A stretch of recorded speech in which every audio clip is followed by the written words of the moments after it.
All right, welcome back.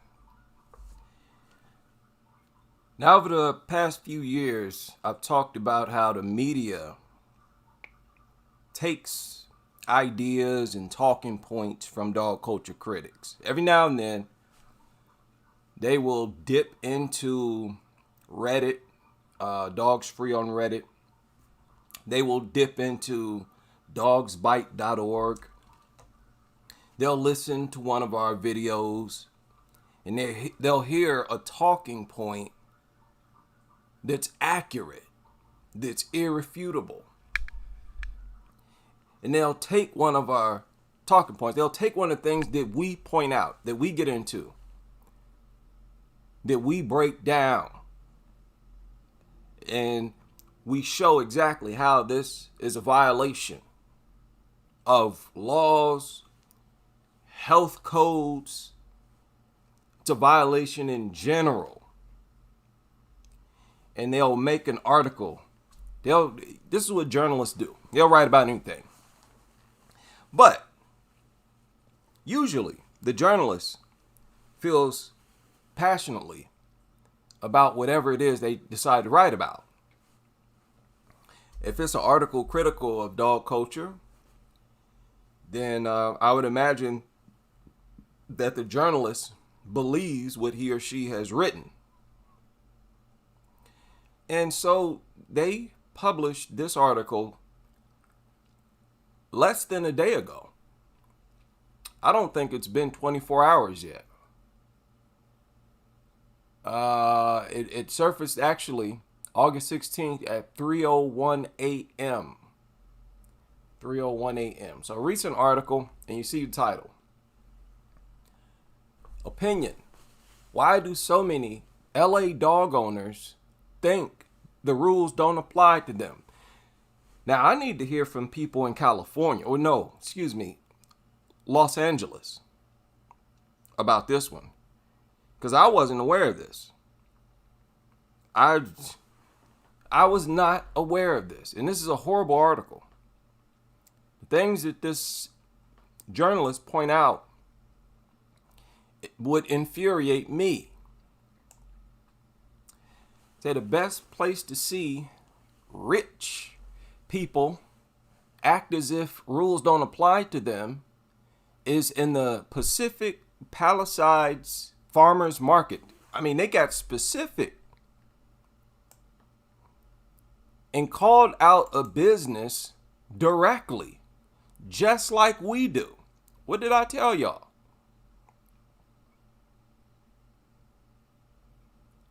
This can't be good for business. This is pressure. This is the exact same type of pressure that I try to put on businesses like Meyer, but I don't have clout. I'm not a major media outlet. LA Times, I think, is a major media outlet. And they call out a specific business in the very first sentence. I mean, the headline alone already is triggering, especially for dog lovers. And in the very first sentence in the LA Times, they call out a specific business in Los Angeles. All right. See, I'm just curious. I'm not accusing their journalists of anything. But I would like to know, are y'all dipping in and out of these videos? These comment sections? Because it sounds like it. Okay.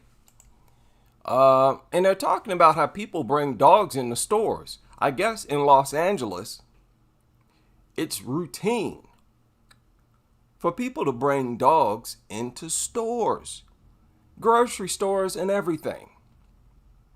You see where it's at? Look, amid beautiful tomatoes, jumbo avocados that I could afford, dozens of signs posted make clear that non-service dogs are prohibited. Yet everywhere I look, dogs, dogs, dogs. And LA Times felt like this was a legit criticism because they are breaking the law. That's just what it is. And that's what we always try to stress. They're breaking the law. They're bringing pets in here. Pets. I remember one time I showed a video or a photo of the sign that says service dogs only. Pets are not allowed. And it's the norm for people to ignore this, ignore these signs. So they moved to LA a year and a half ago. Say, I realized bashing an animal that most people find delightful may not be the best way to make friends. Okay. Yeah, we exist. We're out here, dog culture critics. We're out here. Don't talk like you're the, one person in the world. We're here now. We congregate. There's enough of us where we congregate and discuss dog culture, criticize dog culture, but we do it publicly. Okay? You hear us. Right? Act on it. But the problem isn't LA dogs. It's their owners who complicate life for the disabled. Listen to that. Point out the same things we point out. Them bringing their pets in there. They're not service dogs. That hurts people who actually need service dogs. Again, this is LA Times here. According to a recent article analyzing dog ownership, Los Angeles has more dogs than any other U.S. city. They also have the highest rates of attacks on mail carriers. All right. The problems aren't always as extreme as biting. You see that? Ain't that something we point out all the time? That's not the only problem. Dog attacks are not the only problem that dogs present to any society, community. Things are filthy nasty. And they point that out. She said, he said, this is a man who wrote this. He said, I saw a poodle defecate inside of a coffee shop. Something that one social media user also saw. And this link is to a Reddit post. It's not dog free. It's Ask Los Angeles. Like I said, they always get ideas for articles or they'll base an article on a post, a forum post. West Hollywood, a week ago, I watched a woman feed her dog a full sandwich inside of a store. My partner and I have encountered dogs barking in bookshops. This is crazy. Is this how it is in LA? One Reddit thread titled, "Why does everyone bring their dogs into stores in LA?" And I went to this thread and it's crazy. So I recently moved to Hollywood, noticed so many people bring their dogs into stores. So, it's at an increased rate in Los Angeles from the way this reads. Okay. And there's a testimony that a dog was urinating on tortillas at a Ralph's and a poodle barking and snarling in a Target. In some of these places, dogs are allowed. In many of them, they are not. And not just because of store policy, for public health reasons. California and federal laws prohibit animals in stores that sell food. Those service animals are exempt. Another thing that we've been stressing for years. I'm telling you, there are videos on YouTube that are not even from me, from years ago, complaining about this. Restaurant owners have discretion on whether to allow dogs in outdoor patios. Okay? when LA dog owners disregard these rules, disabled people can be hurt the most. According to a survey, more than 27% people in LA report having a disability. Yeah, that's pretty high. People with service dogs who may already face barriers to navigate in public spaces have their lives made harder when non-service dogs distract their animal and in some cases attack it. Even worse is fraud. Anyone can buy a service dog vest on Amazon right now. Really, LA Times? Now, like I said, we don't expect you to acknowledge this info that we're the ones just really start pointing out and complaining about. But listen, I don't even care. You don't even have to acknowledge us. I don't care. As long as you acknowledge it. The problem. That's all I care about. Put that pressure on them. Then, when they act right, move on to the next business. Misrepresenting an animal as a service dog is illegal in 33 states, the LA Times points out, including California. See, they realize it's a legitimate argument. And nutters should not be just bringing their dogs into anywhere they want, especially grocery stores, willy-nilly, the way that they do. That's inexcusable.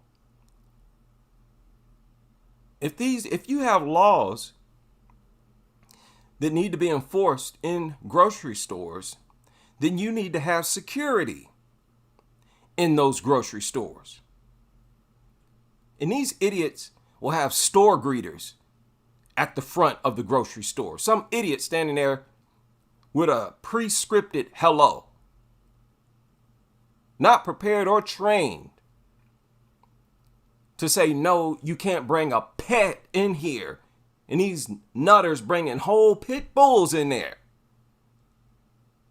Filthy nasty. And there's laws and they're not being enforced. And we're forced to just film it and then upload it on social media and hope it gets a lot of attention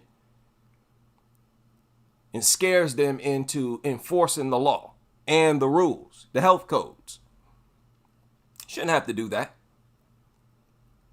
I shouldn't have to pull my camera out and film people bringing dogs into the produce department. Now, just imagine if more people did this, we'd have the advantage over them. And what we say would go.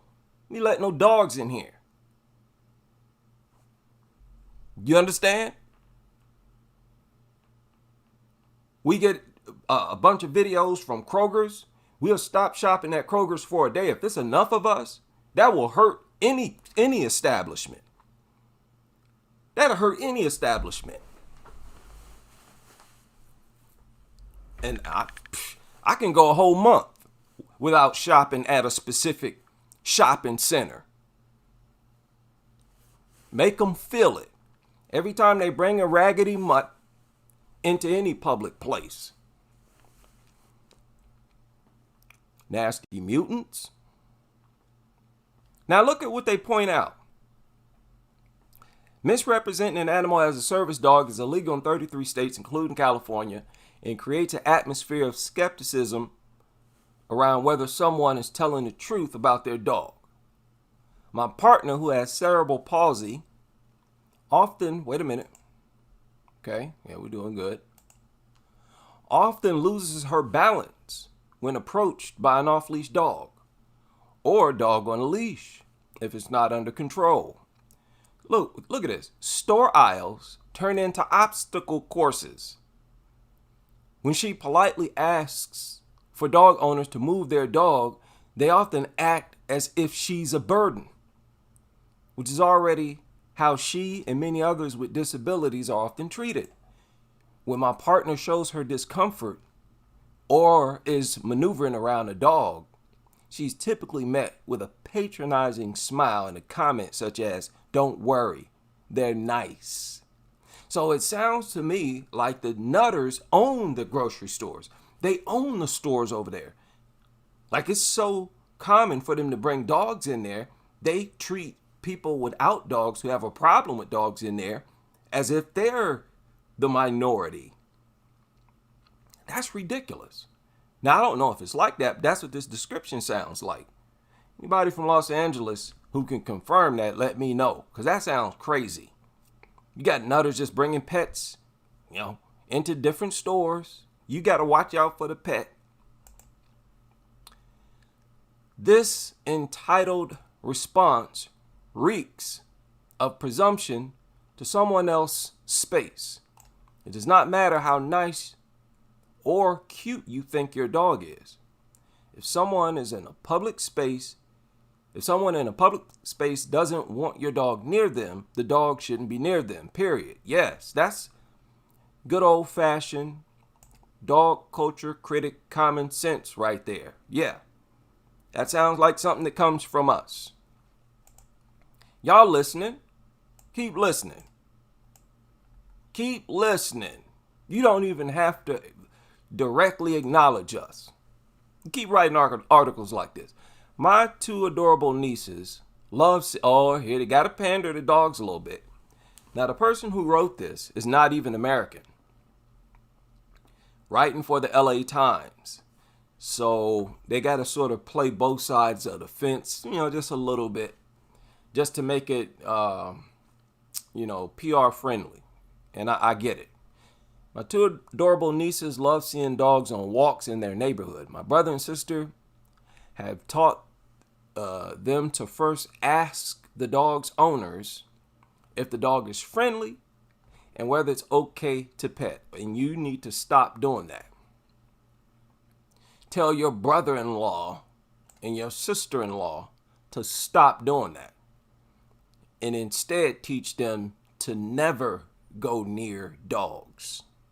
And when dogs are around, leave. Okay? Many times the answer is yes. Sometimes the owner is cautious that the dog is aggressive, and there you go. And again, they don't have control of that dog's brain. We should know this by now. Use the same common sense that you're using to criticize dog culture. Them bringing dogs in the stores.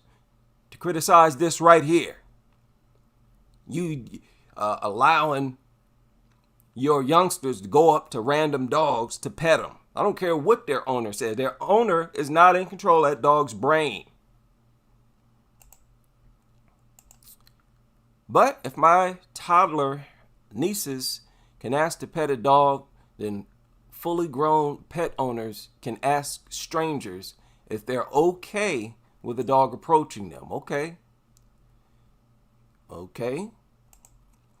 It's surely a minority of Los Angeles dog owners who break the law, infringe on others' space, and mistake their desire to take their dog everywhere for a blanket permission to do so. These transgressors should catch on to the social norm molded by most dog owners who follow the rules and keep their dogs out of places where dogs don't belong.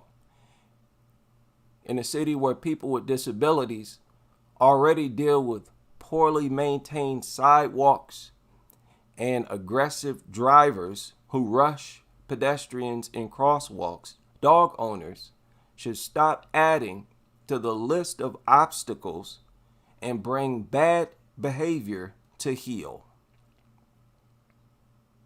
All right.